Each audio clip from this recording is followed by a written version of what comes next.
여기 백상아리 한 마리가 있습니다. 비록 태어난 지는 얼마 안 된 새끼지만 이렇게 바다의 최고 포식자다운 강력함을 과시하고 있는데요. 이 어린 상어가 어느 날 먹이를 찾아 얕은 물로 나왔다가 미처 썰물 시간이라는 걸 깨닫지 못하고 이렇게 건조한 땅에 남겨지고 말았습니다. 육지에서 백상아리는 급격히 쇠약해졌고 한시가 급한 상황이었지만 주변 사람들은 상어의 무서움에 쉽게 다가가지 못하고 있는 상황. 이때 관리자가 나타나고 이 관리자는 상어를 바다로 돌려보내기 위한 지원 인력이 올 때까지 일단 상어가 죽지 않도록 아가미에 물을 뿌려주는데요. 잠시 후 작은 배가 다가오고 관리자는 상어와 최대한 거리를 두고 조심스럽게 줄로 묶은 다음 천천히 바다로 끌고 갑니다. 이미 기절해 보이는 이 어린 상어, 과연 생존할 수 있을까요?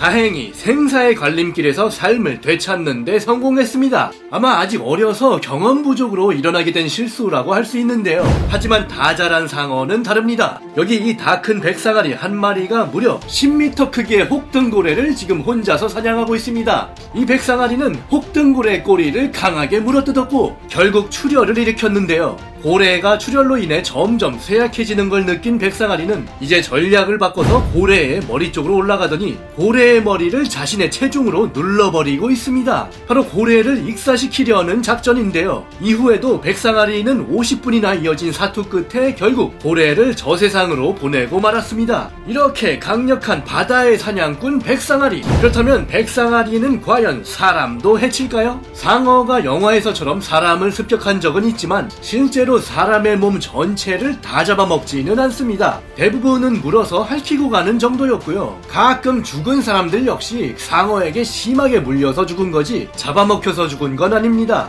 백상아리는 주로 고지방 함량의 동물들을 잡아먹는데요. 인간은 지방도 많지 않고 또 뼈도 너무 많기 때문에 백상아리들은 보통 사람은 먹이로 거들떠보지도 않습니다. 그럼 얘네들은 그렇게 좋아하지도 않는 사람을 도대체 왜 물고 가는 걸까요? 바로 백상아리들은 낯선 동물을 만나면 상대를 탐색할 때 한입 깨물어보는 독특한 습성이 있기 때문입니다. 이것이 백상아리 입장에서는 가볍게 한번 물어본 거지만 우리 인간은 상어에 비해 아주 연약하기 때문에 큰 데미지를 입게 되는 거죠. 그래서 일부 지역에서는 이 위험을 방지하고자 상어 그물을 쳐놓은 곳도 있습니다. 그런데 또 이게 문제되는 것이 한 통계 조사 결과 상어 그물을 쳐놓은 구역 내에서 매년 최소 400마리의 상어가 그물에 걸려서 질식사한다고 합니다. 그럼 여기서 또 이런 생각을 해볼 수도 있을 것 같은데요. 지금 인간이 고래를 수족관에서 잘 키우고 있는 것처럼 백상아리도 포획해서 못 나가게 잘 키우면 되지 않겠냐라고 말입니다.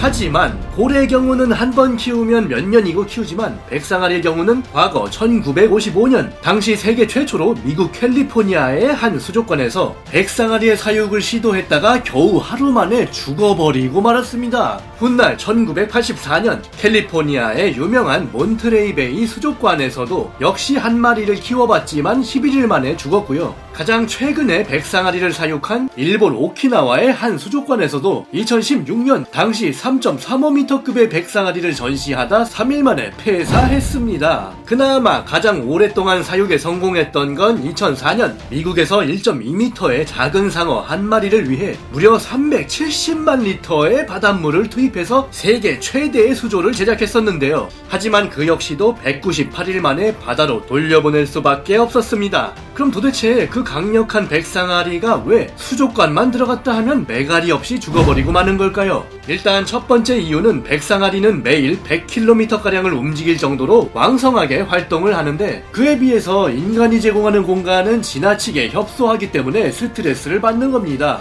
실례로 남아프리카의 백상아리 한 마리가 9개월 동안 남아프리카에서 호주까지 무려 2만여 킬로미터나 이동했다는 기록이 있을 정도니 그 점을 생각해보면 아무리 생존 의지가 강한 백상아리라도 좁은 수족관에 갇히게 되면 극심한 스트레스를 받아서 며칠 만에 죽게 되는 겁니다.